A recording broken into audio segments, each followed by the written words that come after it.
Saya Dr. Leo, selamat datang di channel Malpractice Makes Perfect, channel tentang ilmu hitam dunia kedokteran.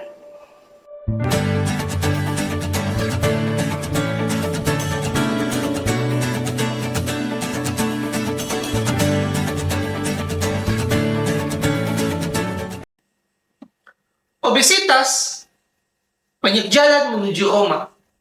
Saya rasa sesuai dengan video yang sebelumnya ya, kita sama-sama telah sepakat obesitas atau kegemukan adalah penyakit. Nih, sebagian besar penyakit yang disebabkan dan terkait dengan obesitas. Kalian bisa lihat sendiri di gambar. Jadi, saya nggak perlu jelaskan bahwa obesitas adalah penyakit. Dan penyakit ini sudah ada sejak zaman purba, sejak lama. Karena sudah ada sejak lama, alternatif terapi dan terapi dari obesitas ini juga banyak. Dan baiknya, dan kabar baiknya, sebagian besar terapi ini berhasil. Tapi bukan tanpa harga yang harus dibayar oleh pasien. Hampir semua terapi obesitas mahal. Baik dari segi ekonomi, mahal dari segi efek samping, mahal dari segi waktu dan stres yang harus dijalani pasien akibat dari terapi bersangkutan. Jadi mahal itu bukan cuma kita mikir uang, enggak. Mahal itu ya pasien kehilangan waktu. Mahal itu ya pasien mengalami cacat atau mengalami komplikasi atau efek samping obat. Mahal ya karena pasien kehilangan produktivitas atau mengalami stres. Jadi terapi obesitas itu mahal. Terapi kegemukan itu mahal. Menurunkan berat badan itu mahal. Terdapat banyak pendekatan yang sukses menurunkan berat badan. Dan setidak-tidaknya, di seluruh dunia ada 5 pendekatan yang populer. Pertama, pendekatan dari aspek kejiwaan. Kedua, pendekatan dari terapi fisik atau olahraga. Ketiga, pendekatan dari nutrisi. Keempat, pendekatan dari obat-obatan atau farmakologi. Kelima, pendekatan bedah. Kalau kita berkonsultasi dengan dokter, sering kita dengar itu kalimat gaya hidup sehat. Nah, saya terus terang tidak cocok atau kurang cocok dengan frase gaya hidup sehat. Saya tidak sepaham dengan penggunaan frase ini secara luas. Karena secara teknis, frase ini nggak ada gunanya, malah membingungkan pasien. Coba kamu renungkan deh. Gaya hidup sehat. Gaya hidupmu sekarang sehat nggak? Nah, kamu tahu dari mana itu sehat? Mengapa itu sehat? Karena tidak ada petunjuk teknis pelaksanaan dan tidak ada tolak ukur keberhasilan, nasihat Bapak Ibu jalani gaya hidup sehat itu kosong, nggak ada artinya. Frase gaya hidup sehat itu adalah digunakan Dr. Leo supaya terkesan mencoba menolong pasien, terkesan mendorong pasien untuk menjadi pribadi yang lebih baik. Tanpa Dr. Leo harus melakukan apa-apa. Itu kan mirip seperti Bapak, Ibu, mohon dicoba untuk memulai gaya hidup sehat. Makan teratur, bergizi, dan olahraga teratur. Apa bedanya saya bilang kalimat itu dengan kalimat terima kasih sudah berkunjung, sampai jumpa? Gak ada. Karena secara teknis pasien pulang tidak juga bisa mengerjakan apa yang baru saja saya sampaikan. Karena tidak ada petunjuk teknis. Solusinya apa? Solusinya kebalikan dari itu. Kita isi kekurangannya. Setiap nasihat medis yang kita berikan kepada pasien, ada petunjuk teknisnya, ada tolak ukur keberhasilannya. Jadi kita tahu kalau nasihat medis kita ini apa bisa dikerjakan, apakah applicable, dan kapan itu dikatakan berhasil, kapan itu dikatakan gagal. Frase tolak ukur keberhasilan tidak disukai oleh jaminan kesehatan dan asuransi. Bahkan oleh politisi yang berkecimpung dengan pembiayaan kesehatan. Tapi, keselamatan pasien itu ada ketika suatu terapi pengobatan upaya penyembuhan memiliki tolak ukur yang objektif. Sayangnya, banyak dari kita itu beranggapan tolak ukur gak penting. Sehingga Dr. Leo seakan-akan bisa memberikan nasihat tanpa bukti, bisa memberikan nasihat tanpa tolak ukur keberhasilan, bertindak seperti dukun. Yang melahirkan budaya di Indonesia, budaya pengobatan di banyak daerah di Indonesia menjadi budaya tanpa tolak ukur keberhasilan. Pergi ke dokter, pulang, yang penting udah berobat. Nggak tahu bagaimana cara mengukur pengobatan itu sukses atau gagal. Dalam konteks obesitas, pola pikir ini berbahaya dan sangat amat beresiko menjerumuskan pasien ke dalam terapi yang gagal secara berkepanjangan. Jadi apa tolak ukur keberhasilan terapi obesitas atau kegemukan? Berapa banyak sih berat badan itu harus turun supaya seseorang itu dikatakan pengobatannya berhasil, atau upaya penyembuhannya berhasil, atau olahraga teraturnya berhasil, atau nutrisinya berhasil, atau terapi psikiaternya berhasil, atau pembedahan berhasil? Sama semua targetnya. Penurunan berat badan lebih dari 5% dalam 6 bulan. Atau penurunan berat badan lebih dari 10% dalam 1 tahun. Nah, ini angka lahir dari mana, dok? Dok Leo sok tahu atau mengada-ngada atau cuma mengira-ngira? Enggak. Angka ini lahir karena dari penelitian hipertensi dan diabetes, risiko sakit dan komplikasi akibat obesitas itu turun secara signifikan setelah berat badan turun di bawah 10%. Maaf, berat badan turun di atas 10%. Jadi hilang berat badannya dari 10%, itu resiko sakit dan komplikasinya turun secara signifikan. Karena itu 10% menjadi target. Nah, kenapa 6 bulan 5%? Karena dalam terapi penurunan berat badan, biasanya berat badan itu turun di 6 bulan pertama secara signifikan. Yang paling besar penurunannya itu 6 bulan pertama. Jadi kalau 6 bulan pertama turunnya tidak signifikan, akan sangat sulit untuk membuat penurunan yang lebih bermakna di 6 bulan selanjutnya. Nah, kita pakai patokan 6 bulan karena selama 6 bulan ini kan ada biaya yang dikeluarkan. Dan kalau ternyata terapi tidak efektif, penurunan berat badan di bawah 5%, kita bisa ganti ke terapi yang lain. Jadi kita sama-sama paham bahwa terapi obesitas itu punya tolak ukur. Bukan sekedar bilang jaga makan, bukan sekedar bilang olahraga teratur, hendak. Ada setidaknya 5 pendekatan untuk menjadi suatu upaya menurunkan berat badan. Pendekatan kejiwaan, pendekatan terapi fisik, pendekatan gizi atau nutrisi, pendekatan obat-obatan, pendekatan bedah. Untuk efisiensi biaya dan menurunkan standar kebutuhan pasien, banyak sistem kesehatan di negara-negara seluruh dunia sengaja mengaburkan atau tidak merekomendasikan nomor 1 sampai nomor 3. Jadi untuk menghemat biaya kesehatan, untuk memperkecil anggaran asuransi, banyak negara itu mengabaikan kebutuhan pasien terhadap terapi kejiwaan, mengabaikan kebutuhan pasien terhadap terapi fisik, mengabaikan kebutuhan pasien terhadap terapi gizi. Jadi apa yang mereka lakukan? Yang mereka lakukan adalah mengganti kebutuhan pasien. Mengganti kebutuhan pasien yang nyata, yang bila tidak disampaikan kepada pasien, beresiko menggagalkan upaya penurunan berat badan. Digantikan dengan apa? Digantikan dengan sesuatu yang super murah. Bapak, kalau stres jangan makan, tenangkan pikiran. Jangan dilampiaskan dengan makanan. Olahraga teratur, makannya dibatasi. Kalau lapar, makan dikit aja. Atau lain-lain. Jadi, semua kebutuhan pasien terhadap 3 hal ini dipaket jadi 2-3 kalimat nasihat medis. Terus pasien dipulangkan. Pertama, itu jelas berbahaya. Karena ya lagi, tidak ada petunjuk teknis, pasien pulang mau ngapain. Kedua, bayangkan, etis nggak saya sebagai dokter umum sengaja dan sadar menghilangkan kebutuhan pasien terhadap bidang ilmu yang jauh lebih spesialistik dari bidang ilmu saya. Saya curiga dia butuh spesialis jiwa, saya bilang, Bapak, tenangkan aja pikirannya. Saya tahu dia butuh spesialis gizi. Saya bilang, Bapak, makan yang teratur aja, makan yang berimbang.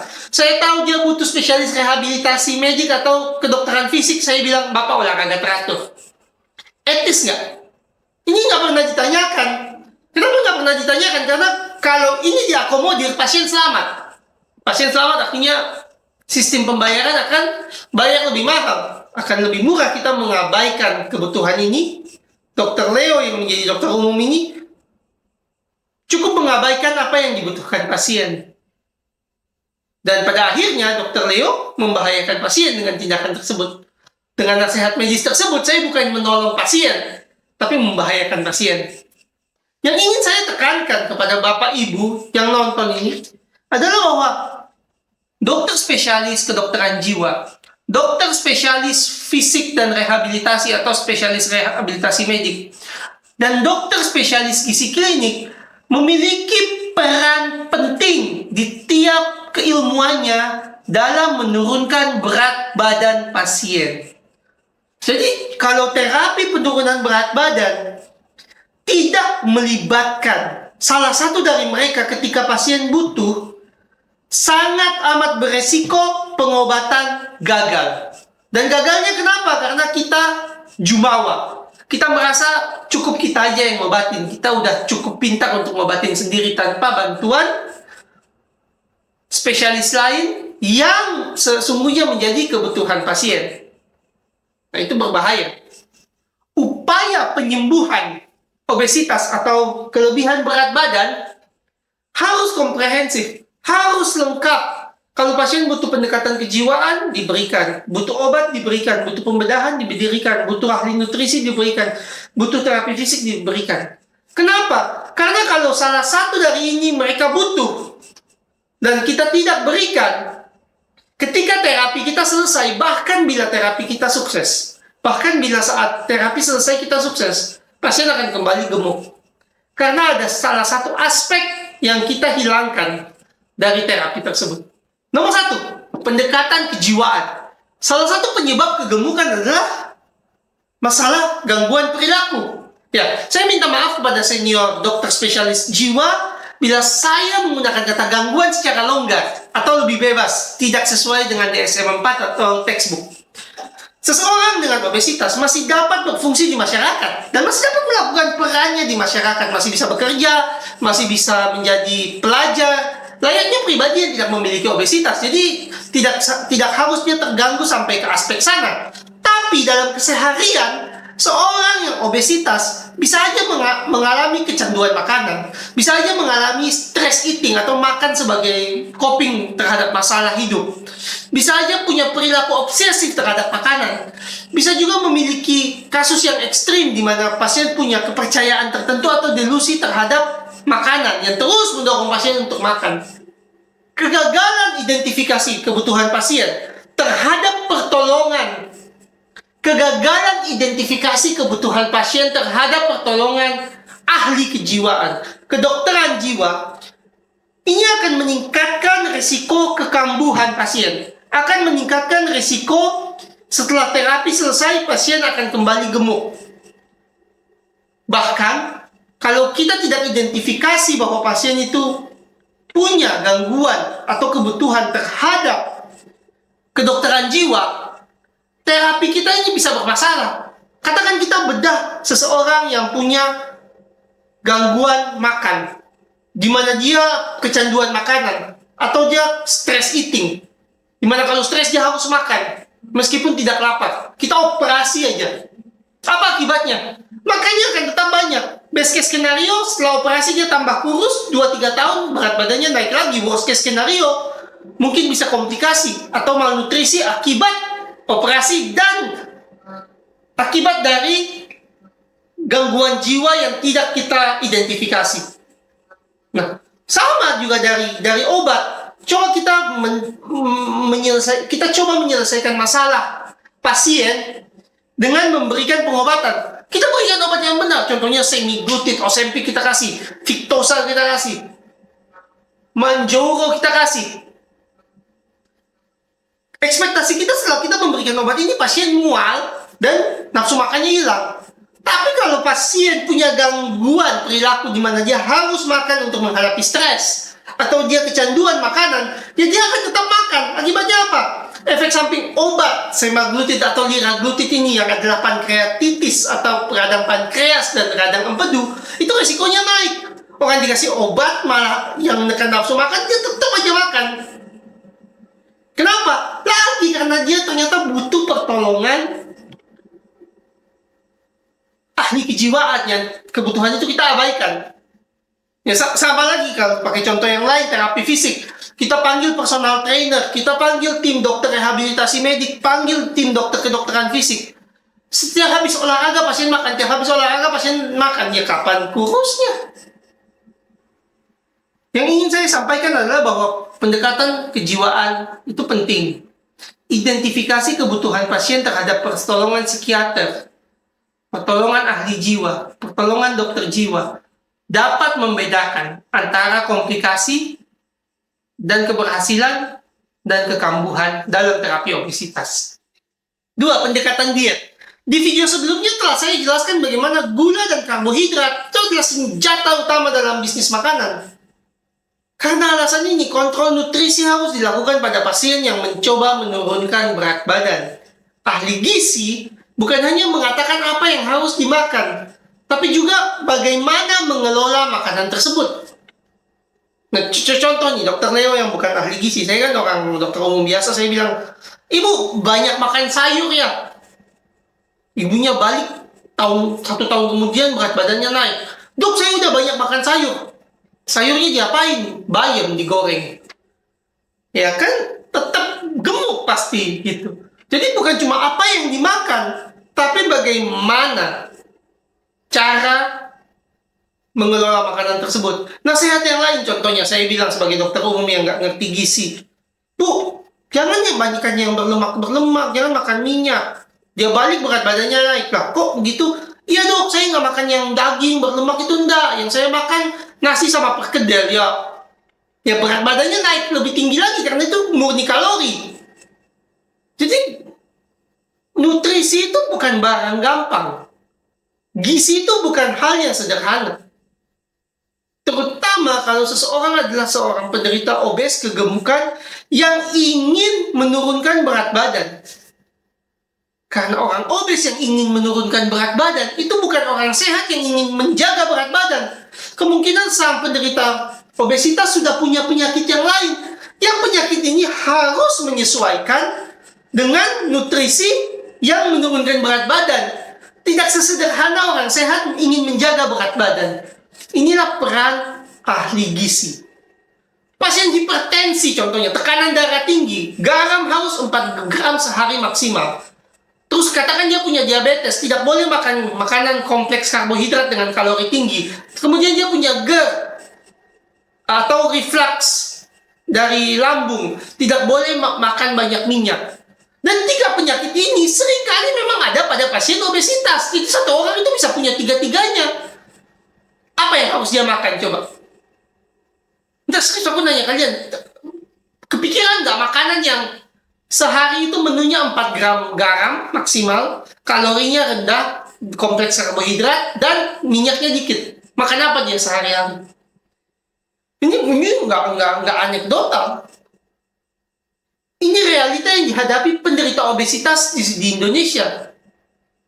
Pertanyaannya bukan apa yang harus dimakan supaya saya tidak sakit. Ini apa yang harus dimakan. Tapi kita tanyakan adalah apa yang harus dimakan supaya tidak makin sakit dan berat badan pasien turun. Sekarang saya tantang Anda. Coba Anda ketik itu di Google kalimat ini. Anda akan dapatkan hasil yang sangat banyak dan hasil yang sangat sedikit. Maksudnya apa hasil yang sangat banyak dan sangat sedikit? Hasil yang sangat banyak karena ya ada sekitar 700.000 artikel. Ini kalau mau baca satu-satu ya banyak banget. Tapi kalaupun Anda baca satu-satu, hasil ini sangat sedikit.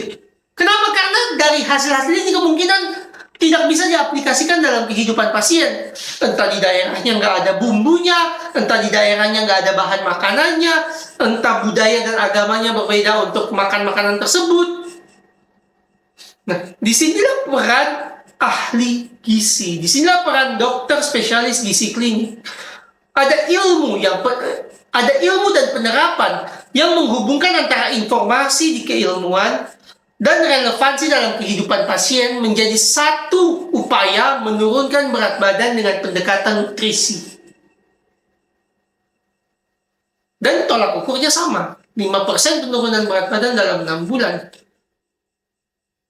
Jadi kita agaknya dosa untuk menggampangkan peran ahli gizi, spesialis gizi klinik dengan mengatakan pada pasien gemuk, Ibu, makan aja berimbang dan bernutrisi, Bu. Gak usah banyak-banyak kalori. Kalau sampai pasiennya nanya, caranya gimana? Skakmat. Pendekatan 3. Nomor 3. Pendekatan latihan fisik. Olahraga teratur bisa membunuh pasien. Nah, iya dong. Kalian punya pasien gagal jantung atau pasien dengan risiko hipoglikemi. Kamu suruh aerobik. Makin pendek umurnya dia. Penderita obesitas kan banyak yang gagal jantung dan diabetes. Apalagi kalau diabetesnya diobati dengan salah. Ya putus dia waktu aerobik. Atau katakan pasien obesitas banyak memiliki gangguan lutut, osteoartritis. Karena ya logikanya lutut itu suatu yang mekanis, kalau bebannya makin besar ya lebih cepat rusak. Sebabnya orang yang obesitas lututnya itu lebih rentan untuk cacat. Nah, kalau bayangkan lututnya sudah rentan cacat, dokternya suruh ngapain? Jogging. Ya hancur lututnya. Jadi yang mau saya sampaikan itu apa sih? Bahwa olahraga teratur itu nasihat yang berbahaya kalau kita nggak jelaskan teknisnya.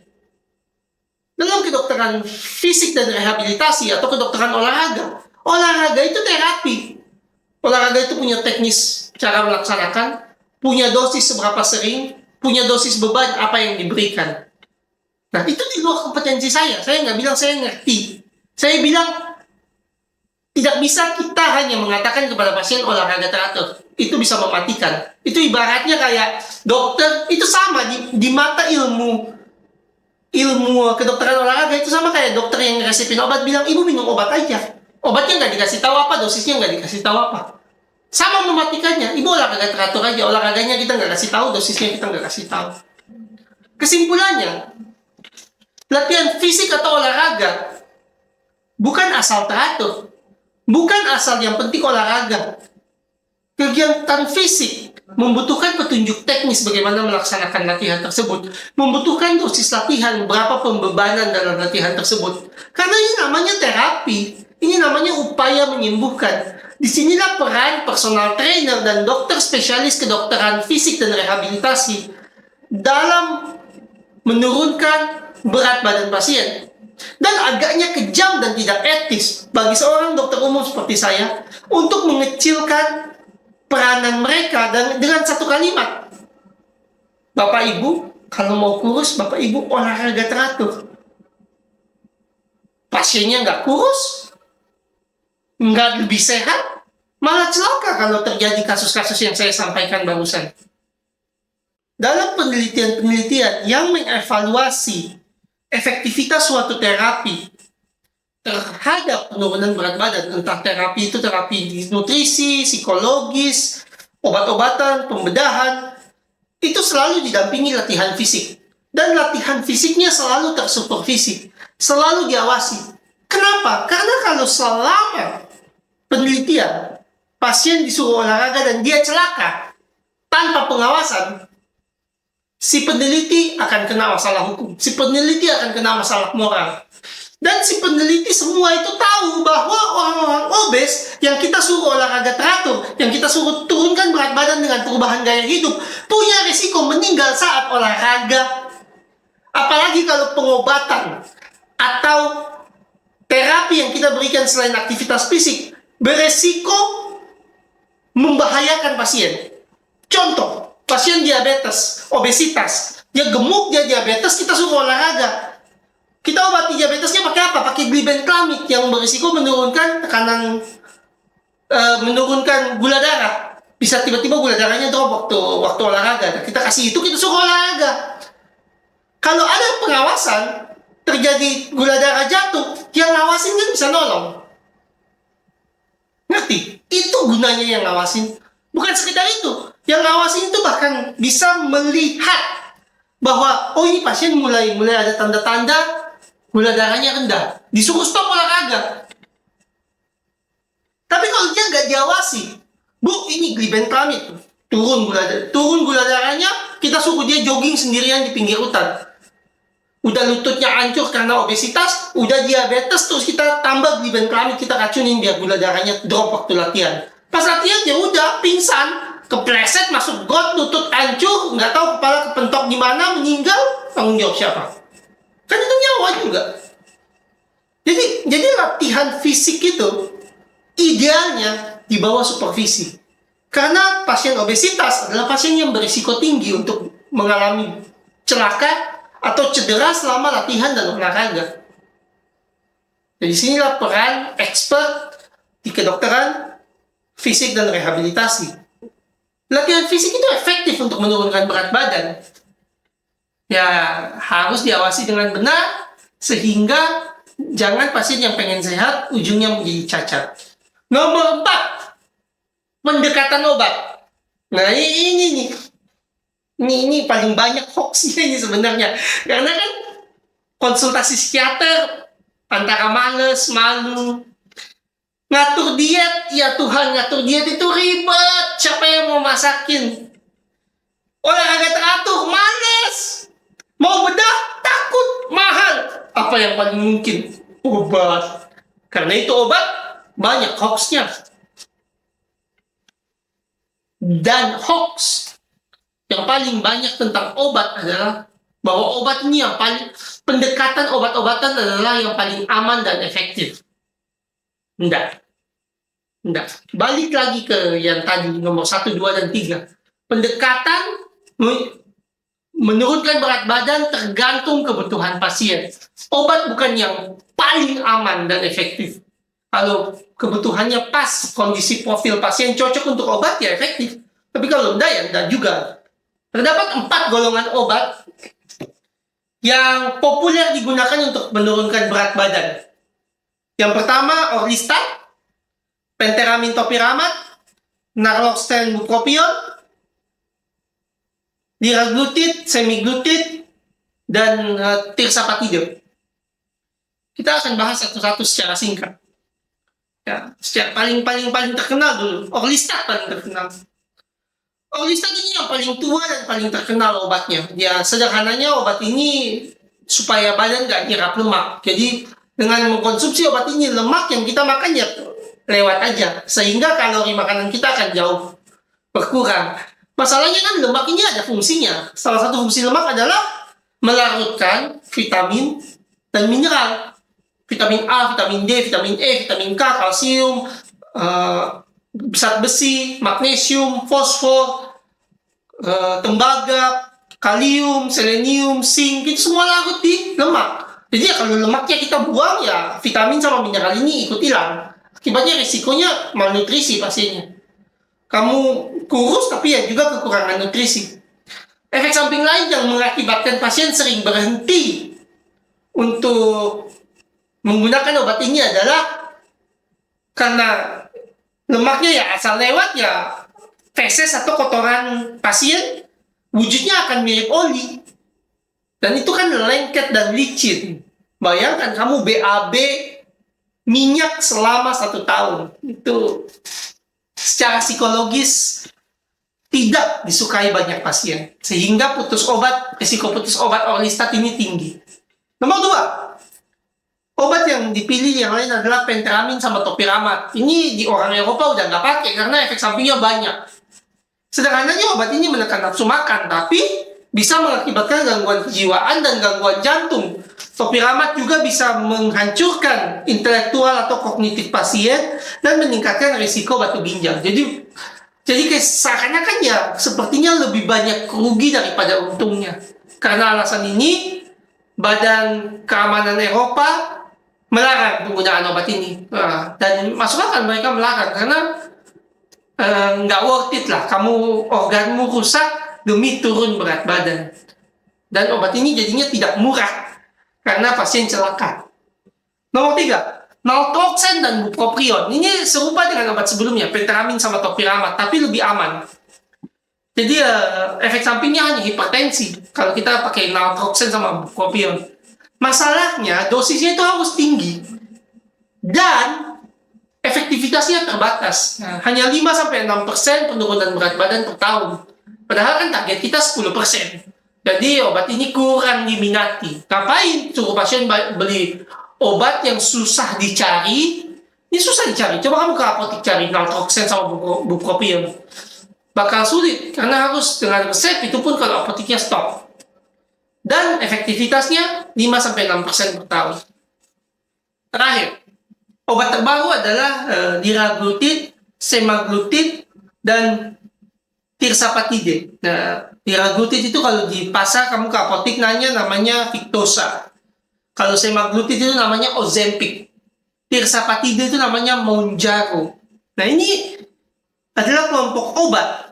Ini adalah satu-satunya kelompok terapi obat yang terbukti menurunkan berat badan tanpa dikombinasi dengan terapi lain. Jadi kalau terapi lain itu penelitiannya dikombinasi, sedangkan kalau tirsapatide, liraglutid, dan semaglutid bahkan tanpa kombinasi bisa menurunkan berat badan. Efek sampingnya mual dan hilang nafsu makan. Memang itu tujuan terapinya kan, mual dan hilang nafsu makan.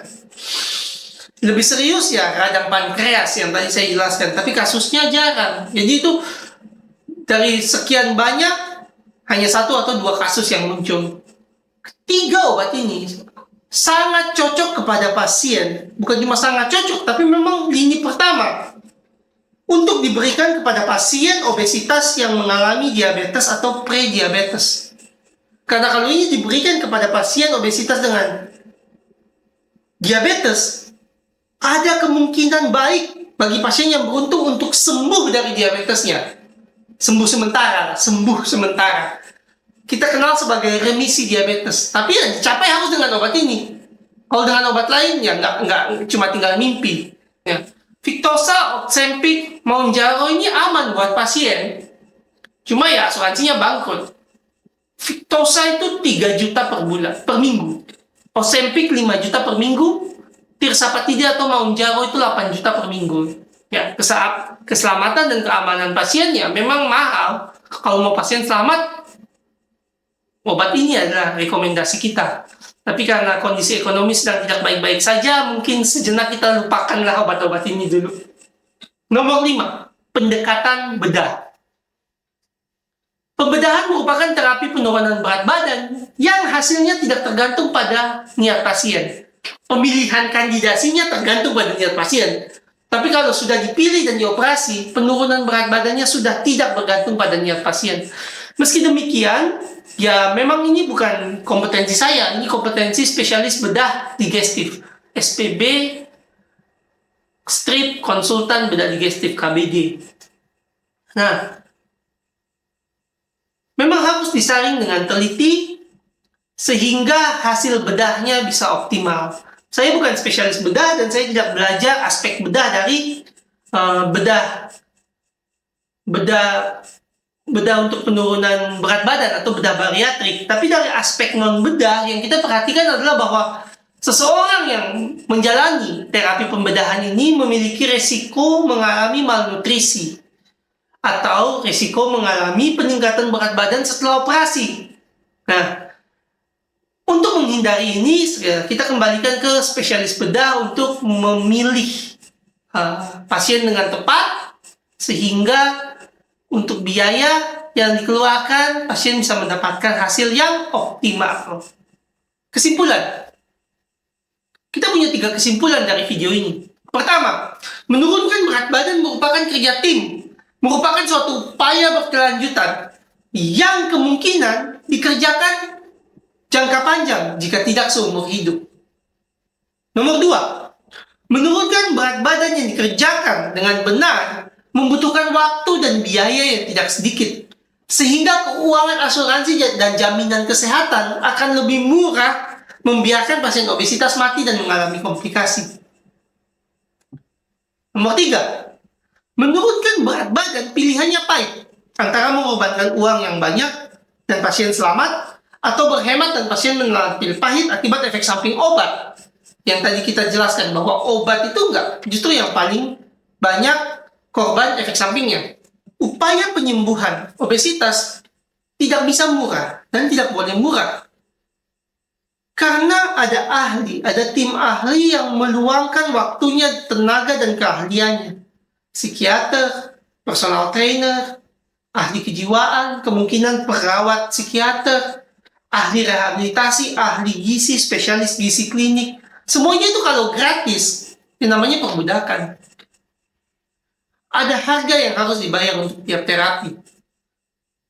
Dan terapi perubahan gaya hidup memang paling aman, tapi tidak murah. Terima kasih.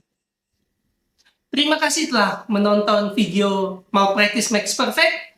Tonton terus. Jangan lupa like, comment, share, dan subscribe. Saya berharap video ini tidak putus. Informasinya hanya di Anda, tapi Anda bisa terus membagikan video-video saya. Semoga dengan dibagikannya video ini, Anda bisa menyelamatkan kesehatan keluarga dan rekanan dan kenalan Anda. Sekali lagi, terima kasih.